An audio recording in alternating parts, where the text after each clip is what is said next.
नमस्कार। लिटकेन चैनल नमस्कार। 2020 पर आप सभी का हार्दिक अभिनंदन। आज जिस शख्सियत से हम मुलाकात करवा रहे हैं, आपको जिनसे रूबरू करवा रहे हैं, वो एक ऐसी शख्सियत है जो भारत में नहीं बल्कि अंतर्राष्ट्रीय स्तर पर जिनका बहुत बड़ा नाम है।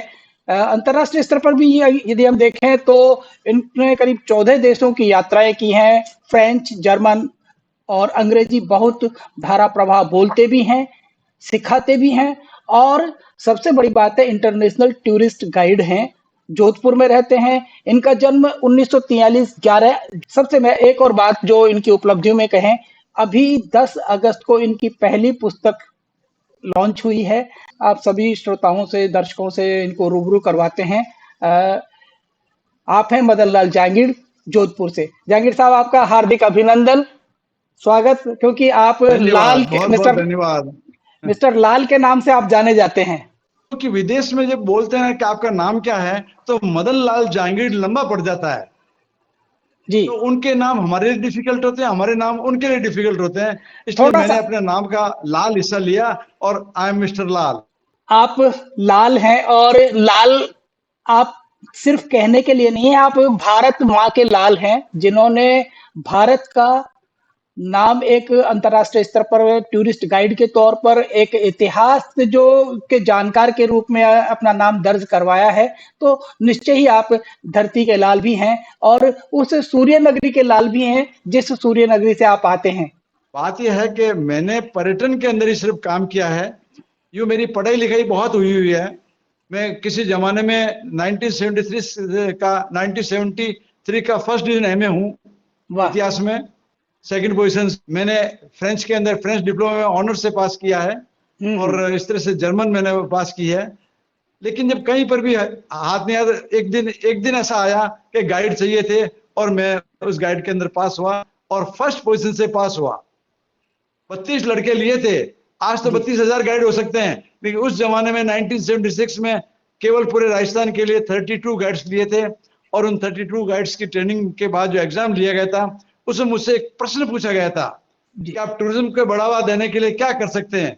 मैंने कहा मैं क्या करूं, हमारे बुजुर्गों ने हमको बता दिया है। कि क्या बताया? उन्होंने बताया है अतिथि देवो भव। क्या बात है। अतिथि देवो भव, बस यही सबसे बड़ा हमारा टूरिज्म को बढ़ाने का राज तो हमारे बुजुर्गों ने दे दिया है। तो इसलिए हमको अतिथि देवो भव के माध्यम से ही इस देश के टूरिस्टों को देवता के रूप में लेना है और इस तरह से टूरिज्म आगे बढ़ जाएगा अपना आप ही। बिल्कुल। अतिथि देवो भव भारत की संस्कृति है, हमारी पुरातन संस्कृति का एक सूत्र वाक्य है और हम सिर्फ कहने के लिए अतिथि देवो भव नहीं होता है, वो अतिथि हमारे लिए हमारी जान से ज्यादा प्यारा होता है और ये भारत की संस्कृति है हमारा। तो मेरी एक बात सुनिए, एक गाना था, मेहमान जो हमारा होता है वो जान से प्यारा होता है। क्या गाना बनाया साहब। भारत ही एक ऐसा देश है जिसमें एक नदी को माता का दर्जा प्राप्त है और हम उस देश के वासी हैं जिस देश में गंगा बहती है। वाह, क्या बात है। तो जिस देश में गंगा बहती है और जहां मेहमान हमें जान से प्यारा होता है, वो देश भारत हमारा है। तो निश्चय ही हमें अपनी संस्कृति, हमारे देश और हमारी जो सनातन, जो पुरातन हमारी बातें हैं, उन सब पर हमें गर्व है, यकीनन होना भी चाहिए। आपने जब इतिहास में एमए किया 1973 में और उसके बाद में आप गाइड बने, क्या गाइड बनने के लिए किसी व्यक्ति का इतिहास में उसकी रुचि होना या इतिहास का विद्यार्थी होना उसके लिए आवश्यक होता है? एक्चुअल में उस समय जो हमें लिया गया था तो ग्रेजुएट के हिसाब से लिया था इन एनी डिसिप्लिन। लेकिन मुझे इतिहास का बहुत फायदा मिला क्योंकि जब मैं जर्मनी की बात करता हूं तो जर्मनी के एकीकरण की बात कर सकता हूं। जब मैं इटली की बात करता हूं, इटली का गेस्ट होता है तो उसके साथ मैं इटली का एकीकरण बात कर सकता हूं, वहां के नेताओं की बात कर सकता हूं, हिटलर की बात कर सकता हूं और इस तरह से हर एक देश के मुझे ज्ञान है। तो उनको ऐसा लगता है कि मैं उनसे भी कुछ ज्यादा जानता हूं। एक बार तो जब मैंने फ्रेंच रिवॉल्यूशन पढ़ाया था, उनको बताया था, तो उन्होंने कहा साहब इतना तो हम भी नहीं जानते, अपने देश संस्कृति को भी साथ जाने तो कंपैरेटिवली हम बोलने में सक्षम होते हैं और वो हमको कभी भी हल्का नहीं समझ सकते। जब हमारे पास ज्ञान होगा, मैं सबको कहता हूं सरस्वती की पूजा करो, लक्ष्मी अपने आप घर आ जाएगी। मैं सबको कहता हूं, अभी मैंने 1000 गाइड्स को ट्रेनिंग दी है जी। उन सब में मेरा लगातार गवर्नमेंट मेरे को इनवाइट करती है लेक्चर देने के लिए। स्टेट लेवल के गाइड्स हैं और सिटी लेवल के गाइड्स हैं। थैंक्स गॉड कि मुझे बुलाया गया और मैंने अनेक लेक्चर दिए और सब बच्चों ने मेरे लेक्चर को बहुत सराहा। और सबको मैं ये कहता हूँ, भारतीय संस्कृति का ही उत्थान होना चाहिए। ये लड़ाई की बात कभी मत करो, संस्कृति की बात करो। इसको कहते हैं को एग्जिस्टेंस। यस, को एग्जिस्टेंस के बगैर दुनिया कोई नहीं हो सकती है। मैं एक बात कहता हूं, TPC, टॉलरेंस, पेशेंस एंड को existence is the only philosophy of making the world happy. आप में पति पत्नी के बीच में टॉलरेंस होना चाहिए। बात बात पे क्या उबल जाते हो आप। और बच्चों के साथ में पेशेंस होना चाहिए। वक्त आने पर वो आपका भी बाप बनेगा। Child is the father of man. लेकिन वो धीरे धीरे बनेगा, ओवरनाइट IAS नहीं बन पाएगा। तो बच्चों के साथ पेशेंस रखें और पड़ोसी के साथ को एग्जिस्टेंस रखें। TPC, टॉलरेंस, पेशेंस एंड को एग्जिस्टेंस से हम इस दुनिया को एक ग्लोबल विलेज बना सकते हैं। नो डाउट, नो डाउट, बिल्कुल इसमें कहीं कोई संदेह नहीं है कि जो आप TPC जो बोल रहे हैं। जब भी मैं किसी ग्रुप को लेने जाता हूँ एयरपोर्ट दिल्ली पर, उसके मीनवाइल जब दिल्ली देखता हूँ, उसमें कहता हूँ 3 बातें रट लो तो इंडिया को एंजॉय करोगे। Tolerance, patience and coexistence. ये भारत है, इसके रोड पर गाय आ सकती है क्योंकि गाय हमारी माता है। इसके रोड पर बुढ़िया आ सकती है क्योंकि बुढ़िया भी हमारी माता है। इस रोड पर बच्चे भी खेल सकते हैं, रोड के ऊपर आ सकते हैं क्योंकि बच्चे हमारे भविष्य के आदमी हैं। बिल्कुल, इसलिए इनको आप नेग्लेक्ट नहीं कर सकते। तो धैर्य रखो, आराम से। अलग अलग देशों के जब लोग आते हैं तो उनकी अलग अलग संस्कृति होती हैं, अलग अलग भाषाएं होती हैं। उनके साथ में आप तालमेल किस तरह से बिठाते हैं? केवल अंग्रेजी के माध्यम से या फिर उससे? मैं आपके प्रश्न को समझ गया। सबसे पहले तो होता है अभिवादन, meeting, and then greeting and never cheating. Yeah that's right. यही हमारा है, meeting, greeting and never cheating. Never cheating, बस यही बात है। तो मीटिंग हम करते हैं आमतौर पे नमस्ते से। दोनों हाथ जोड़ के मैं नमस्ते करता हूं क्योंकि मेरे भारत की संस्कृति में अभिवादन का पहला हिस्सा है नमस्ते। और फिर मैं उनको नमस्ते का मतलब समझाता हूं। ये हमारी नम्रता का प्रतीक है। दोनों हाथ जोड़ के आपके सामने हम खड़े हैं। आप चाहो तो कहते, आप जैसे स्वीकार करो वैसे हम स्वीकार करो। हम आपके सामने नतमस्तक हैं। ये हमारा पहला है। फिर मैं चूंकि कई भाषाएं बोलता हूं, इसलिए फिर मैं उनकी भाषा में भी, जैसे जर्मन आता है तो मैं कहता हूँ गुटेन टाग, तो उनको लगता है कोई आदमी। फिर मैं उनकी फ्रेंच आता है तो मैं कहता हूँ बोंजूर मिस्यू। इस तरह से मैंने बॉन्जोर्नो, ये मैंने कई भाषाएं सीख रखी है। लेकिन धीरे धीरे मैं पूरे राजस्थान में तो क्या पूरे विश्व में फ्रेंच स्पीकिंग गाइड के रूप में एस्टेब्लिश हो गया हूँ।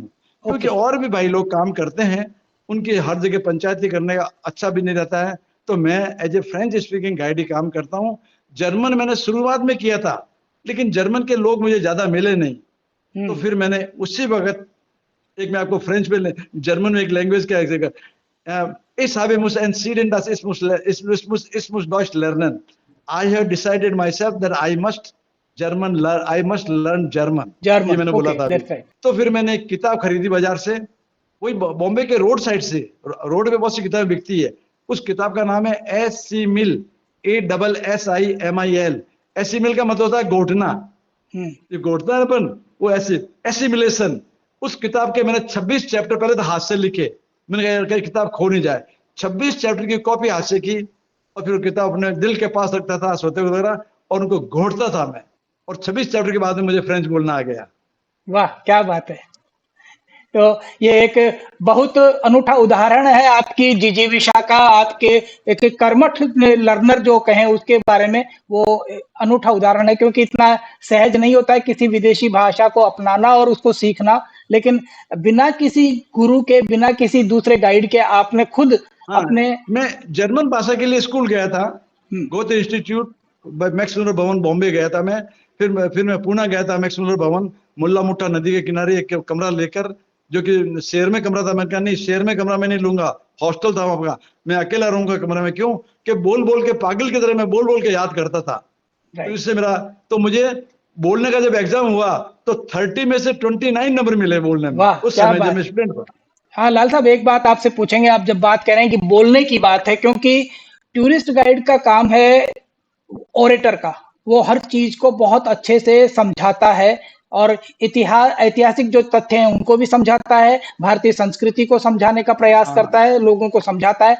उसका बोलने की कला में महारत होना कितना ज़रूरी है। Speaking is a great art, या oration right. It is in great art. आपको पोलाइटली, जिस जगह पोलाइटली बोलना होता है पोलाइटली बोले हैं, और जिस समय ताकत की बात बोलनी है तो आपको हाथ ऊंचा करके ही बोलना पड़ेगा। जैसे आप महाराणा प्रताप की बात करेंगे तो सूरवीर की बात करेंगे, और तुलसीदास जी की बात करेंगे तो फिलोसॉफी की बात करेंगे, धर्म की बात करेंगे तो सामान्यतः सब लोगों की बात करेंगे, और लड़ाई की बात करेंगे तो राणा प्रताप का ही नाम लेना पड़ेगा या झांसी की रानी का ही नाम लेना पड़ेगा। वहां तो मेरे नाम से काम चलेगा नहीं। तो बिल्कुल, जैसा बिल्कुल। विषय होता है उसके हिसाब से वो बात करनी पड़ती है। स्त्रियों का वैल्यूर भी बहुत है साहब, स्त्रियों ने भी इस देश की बड़ी सेवा की है, इसलिए उनको भी नेग्लेक्ट नहीं करना चाहिए। हमें दुर्भाग्य से हम कई बार स्त्रियों को नेग्लेक्ट करते हैं, जबकि स्त्रियों को आगे, उनकी बात को आगे बढ़ा के कहना चाहिए, और मैं इस मामले में स्त्रियों का एडवोकेट हूँ। चलिए, जब गाइड की बात करते हैं, आप जैसे बहुत पुरोधा रहे हैं, बहुत वरिष्ठ गाइड रहे हैं, क्या महिलाएं भी गाइड के क्षेत्र में आगे आई हैं? यस, हुँ, यस। अभी रिसेंटली जो गाइडिंग मैंने ट्रेनिंग दी है उसके अंदर मेरे 2-3 ग्रुप में 10-10 महिलाएं थी, और मैंने सबसे पहले उनका ही अभिवादन किया और अपनी खुशी जाहिर की कि आज इस क्षेत्र में भी लड़कियां आ रही है। पहले तो हमने दिल्ली में कुछ और लड़कियां देखी थी, लेकिन राजस्थान में कोई नहीं थी। आज राजस्थान में कम से कम 25-30 लड़कियों ने गाइड की ट्रेनिंग ली है, और ये हमारे लिए बहुत खुशी और गौरव की बात है। एक बहुत उज्जवल भविष्य हमें दिख रहा है महिलाओं का इस क्षेत्र में भी, और बिल्कुल। क्योंकि आज हर क्षेत्र में महिलाएं आगे बढ़ रही हैं। होटल से मॉन्यूमेंट तक जाने के बीच में एक 4-5 किलोमीटर का फर्क है। किसी भी होटल से मॉन्यूमेंट तक जाने में 4-5 किलोमीटर, इस 4-5 किलोमीटर में मैं उनको एक संक्षिप्त इतिहास बताता हूँ कि किस तरह भारत स्वतंत्र हुआ और किस तरह राजाओं का जो राज्य था उसका विलीनीकरण हुआ, हर राजा का विलीनीकरण हुआ। बिल्कुल, और बिल्कुल। जो स्पेशली राजस्थान जिसमें 22 स्टेट्स थे उसको कहते हैं प्रिंसली स्टेट्स।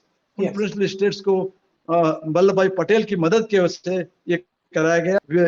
ऐसी महिला आई जो हमारे भारत की प्रधानमंत्री बनी, उसने उस प्रावधान को भी मिटा दिया जिसमें हमको उनको पेंशन देनी पड़ती थी। बिल्कुल, बिल्कुल। ऐसा विरला ही व्यक्तित्व भारत के इतिहास में, इंदिरा गांधी जैसा व्यक्तित्व, वो भी मैं उनको बताता हूँ। और इस तरह से अब राजाओं ने फिर अपने सब दरवाजे खोल दिए अपने आमदनी और उसके लिए।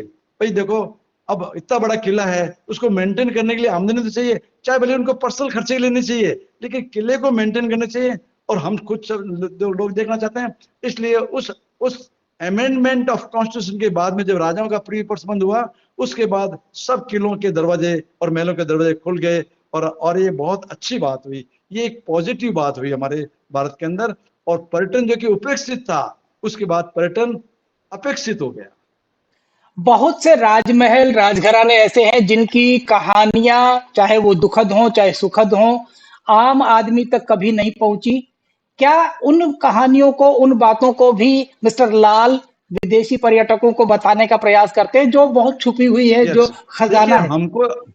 या हमको जब भी कोई बात बतानी पड़ती है तब हमको मर्यादा में रहना पड़ता है। जी। जिस देश में हम रहते हैं उस देश की मर्यादा भी रखनी पड़ती है। उसके खिलाफ कोई ऐसी बात नहीं करते हैं, लेकिन हम कहते हैं कि हमने संघर्ष करके आजादी प्राप्त की है। हमने संघर्ष करके आजादी प्राप्त की है, और इस आजादी के संघर्ष में चाहे वो राजघराना हो और चाहे सामान्य व्यक्ति हो, सबने अपनी आहुति दी है। इस तरह से एक बैलेंस्ड बात करने से ही सबका कायदा रहता है। बिल्कुल, आप बिल्कुल। उनको नेग्लेक्ट नहीं कर सकते, क्योंकि उनका उनका सहयोग रहा है, और सबसे बड़ा सहयोग रहा ये कि उन्होंने अपने सब राज्य बिना किसी तलवारबाजी के आराम से दे दिए। ये कितनी बड़ी बात है सब। बिल्कुल, भारत में विलय जो किया गया, देसी 600 से हाँ, ज्यादा भारत में जो देसी विलय रियासतों का किया विलय था, हुआ। ये बहुत बड़ी, इसको कहते हैं ट्रांसफर ऑफ पावर। यस। अच्छा लाल साहब, एक बात बताइए कि क्योंकि ये तो कुछ बड़े जो जिले हैं, बड़े किले हैं, बड़े राजा हैं, उनकी बात है, वहां पर्यटन की बात करते हैं। लेकिन अभी जो हम देखते हैं कि चाहे वो राजस्थान हो या भारतीय परिदृश्य में देखें, जो छोटे छोटे कस्बाई संस्कृति के जो इलाके हैं, वहां पर भी पर्यटन की अपार संभावनाएं हैं, और वहां भी बहुत सारी ऐसी चीजें हैं जो बिखरी पड़ी हैं, जिनको बताया जाना चाहिए वैश्विक पर्यटकों के लिए, और साथ ही साथ राज देशी पर्यटकों के लिए भी। हाँ, वैश्विक पर्यटन। हाँ, देशी पर्यटन आमतौर पर मॉन्यूमेंट पे बहुत ज्यादा जाता है, और विदेशी पर्यटक शहर में बहुत जाता है, क्योंकि जो हमारे शहर का जो चहल पहल हसल बसल जो जीवन है वह वैसा यूरोप में नहीं है। बिल्कुल। क्योंकि मैंने यूरोप की यात्राएं की है बहुत सारी, वहाँ हसल बसल नहीं है, सिवाय मॉन्यूमेंट के पास वहां पर भी भीड़ है, लेकिन बाजार में वो बहुत कम भीड़ होती है। अच्छा लाल साहब, आपको वीर दुर्गादास राठौड़ सम्मान जोधपुर से मिला है, पर्यटन अवलोकन पुरस्कार मिला है, पर्यटन टुडे ग्वालियर से आपको पुरस्कार मिला है, लाइफ टाइम अचीवमेंट आपको अवार्ड मिला है, राजस्थान संगीत नाटक अकादमी की ओर से आपको अवार्ड मिला है, जोधपुर के आप कला पुरोधा के सम्मान से सम्मानित हैं और जोधपुर के सर्वश्रेष्ठ टूरिस्ट गाइड का पुरस्कार भी आपको मिला हुआ है। बहुत सारे पुरस्कार इसके अलावा आपको मिले हैं, जीवन में आपका बहुत बड़ा बड़ा नाम है, बिल्कुल आप ये दिखा रहे हैं। ये आपके ये जोधपुर हिज हाइनेस जोधपुर जोधपुर के हिजाज ने मेरे को जोधपुर हिजाज ने मेरे को वीर दुर्गादास अवार्ड दिया था फॉर जी। The contribution in the development tourism, और 80 साल की उम्र में मैंने पीएचडी की है अभी। वाह क्या बात है। So doctor Lal is here. Yes, I am doctor Lal nowadays. Okay. So congratulations for this thing, and once more we would like to congratulate you for the new book which you have wrote and which has been launched on 10th of August this year. उसका topic है राजस्थान पर्यटन परिदृश्य, उसका है Okay. पर्यटन परिदृश्य, राजस्थान पर्यटन परिदृश्य उसका नाम है। जी। उसमें मैंने 16 अध्याय के अंदर हमारे राजस्थान में जितने भी लोग हैं जिन्होंने भी कुछ काम किया है उनका रेफरेंस देते हुए मैंने बहुत कोशिश की लिखने की। उसमें मेरे एक मित्र हैं जो कैसा, मैं तो स्पीकर हूँ, I always speak, but to keep them writing, फिर मैंने सब स्पीकिंग अपने लिखकर एक मेरे मित्र है सत्यदेव जी सवितेंद्र, उनको दिया, तो फिर उन्होंने एडिट करके मेरे को पुस्तक रूप में करा दिया, फिर मैंने उसको प्रिंट करा के अभी विमोचन करवाया। बिल्कुल। इसमें कोई संदेह नहीं है कि आप जिस तरह महाभारत में पितामह ने पूरी महाभारत को जिया है, देखा नहीं, खुद भोगा नहीं, सिर्फ जिया है उसको, तो उसी तरह से आप पर्यटन जो राजस्थान का है उसको आप देख नहीं रहे हैं, आप दिखा नहीं रहे हैं, आप उस पर्यटन को जी रहे हैं, ये हम कहना चाहेंगे। Right from the beginning of tourism, right from the first day of beginning of tourism in Rajasthan, first person to be trained by government of Rajasthan as a guide, and there I stood first, so I call myself as the first guide of Rajasthan. So you are the father of the tourist guides in Rajasthan, definitely. So we can say also the Vishnu Pitamah है। सबको सहयोग करता हूँ, निसंदेह, इसमें कहीं कोई दो राय नहीं है कि हजारों जो टूरिस्ट गाइड हैं उन्होंने आपसे शिक्षा ली है, सीखा है और वो आपके मार्ग पे चल रहे हैं, और निश्चित रूप से ये हमारे लिए भी गर्व की बात है, देश के लिए गर्व की बात है कि आप जैसे टूरिस्ट गाइड के पुरोधा व्यक्ति आज हमारे सामने हैं, बातचीत कर रहे हैं और लोगों को आज भी ट्रेंड कर रहे हैं, चाहे जर्मन में, चाहे फ्रेंच में या इंग्लिश में या दूसरी भाषाओं में, ताकि वो भी अपनी आजीविका कमा सके और साथ ही साथ देश के गौरव को विदेशों को बता सके। यस, देश का गौरव मुख्य बात है मेरे लिए, देश का गौरव होना चाहिए। बात ऐसे करें उनको लगे कि मैं तो कहता हूं भारत में पर्यटन की इतनी संभावना है, इसको नेग्लेक्ट किया गया, इतनी संभावना है कि भारत का दूसरा नाम पर्यटन होना चाहिए। बिल्कुल बिल्कुल, पर्यटन देश, इतना पर्यटन, मंदिर देखो यहाँ पर, मस्जिद देखो यहाँ पर किले देखो, यहाँ पर बाग बगीचे देखो, यहाँ क्या नहीं है, तो बस यही है। पूरा भारत हमारा स्वर्ग है। सिर्फ हम कश्मीर की बात नहीं करेंगे, हम कहेंगे अगर इस धरती पे कहीं स्वर्ग है तो वो भारत देश में है और पूरे भारत देश में है। और मैं बहुत भावुक हो जाता हूँ जब मैं अपने भारत के बारे में बहुत सी बातें करता हूँ, क्योंकि भारत देश में त्याग, तपस्या, धर्म सब कुछ है। ऐसा देश कहीं दुनिया में है नहीं। मैंने सब जगह देखा है ना, इसलिए मैं कह रहा हूँ, सब जगह देख के मैं कहीं यूं नहीं जाता हूँ। मुझे अच्छा कोई देश दुनिया में, इसके बाद में टूरिज्म पॉइंट ऑफ व्यू से लगा, वो लगा पिरामिड जहाँ है, पिरामिड्स है वहां पर, इजिप्ट, मिस्र संस्कृति भी महान है साहब, और वहां मैं एज ए गाइड गया हूँ। आपकी इसी बात को आगे बढ़ाऊंगा कि यूनान, मिस्र, रोम सब मिट गए, जहां से कुछ बात है कि हस्ती मिटती नहीं हमारी, सारे जहां से अच्छा हिंदुस्तान हमारा, यही बात है। क्योंकि चाहे आप इजिप्ट की बात करें, चाहे कुछ है, लेकिन भारत की संस्कृति आज भी जिंदा है, आज भी सबको लुभाती है। वैश्विक संस्कृति के रूप में, वैश्विक परिवार के रूप में भारत जाना जाता है और भारत इसीलिए सबसे आगे, बिल्कुल परिवार के रूप में जाना जाता है। हाँ। परिवार के रूप में ये सब कुछ बातें जो अनूनी वो करते हैं ना, ये हमारे भारत की संस्कृति की नहीं है। ये बहुत सी बातें लोग गड़बड़ करते नहीं है, हमारा सह अस्तित्व जैसा इतिहास दुनिया के किसी देश का नहीं है कि जिसमें इतने प्रकार के लोग साथ साथ रहते हैं। बिल्कुल। और आपका जो पीटीसी है, पेशेंस, टॉलरेंस एंड कोएग्जिस्टेंस, ये निश्चित रूप से एक PPC, मंत्र है। tolerance, patience, and coexistence. ये This एक is the मंत्र only है। way to make the global village. Here we know this universal fact. Tourism is a religion of love and respect. Oh, Supremo in tourism, we call him tourist. Guide recites prayer for all like a priest. Only love in the world and never a war. Love we expect from near and far. Serve your tourist with truth and tact. Everybody knows this universal fact. Tourism is a faith of love and respect.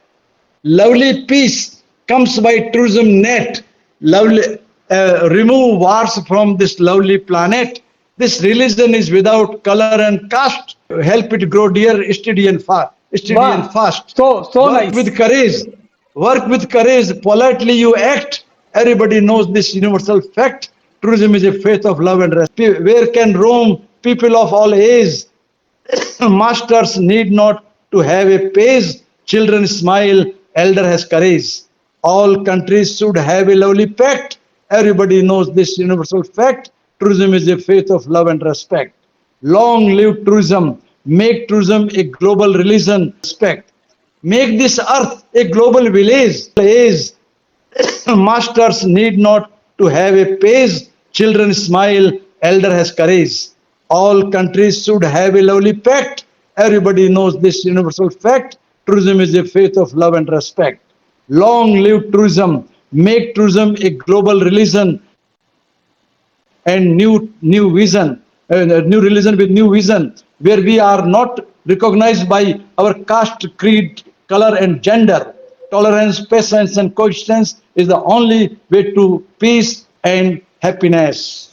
So बहुत nice, अच्छा, so बहुत nice, अच्छा। very nice. It's beautiful अभी एक poem. This encourage everyone for the tourists and tourist guides. Really on ground, you are the real ambassador of India and Rajasthan. जो एक किताब जो है। एक हाँ, जो माउथ पब्लिसिटी होती है, जो माउथ एम्बेसडर होते हैं, वो हाँ, यू बिल्कुल। आर, वो कार्य आप कर रहे हैं। आप बहुत बड़ा कार्य कर रहे हैं। जो एक एम्बेसडर दूसरे देश में करता है, वो एक बहुत बड़े लेवल पे होता है, लेकिन जो ग्रास रूट के ऊपर जो अपने एम्बेसडर का काम है, वो है वो कार्य आप कर रहे हैं। It's a good good, compliment, definitely it's a compliment and so you are.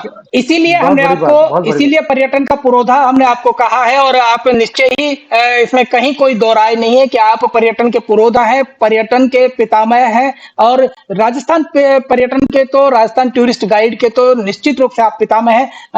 आपका बहुत बहुत धन्यवाद। और पीके जहांगीर साहब जयपुर से हमारे साथ जुड़े हुए हैं, उनका भी बहुत आभार। और ये थी हमारी बातचीत tourist guide Madan Lal Jahangir, doctor Madan Lal Jahangir कहिए उनको। और कैसी लगी ये हमें आपकी प्रतिक्रियाओं का इंतजार रहेगा। प्रतिक्रियाएं आप हमारे YouTube चैनल के कमेंट बॉक्स में जाके अपनी प्रतिक्रियाएं दे सकते हैं।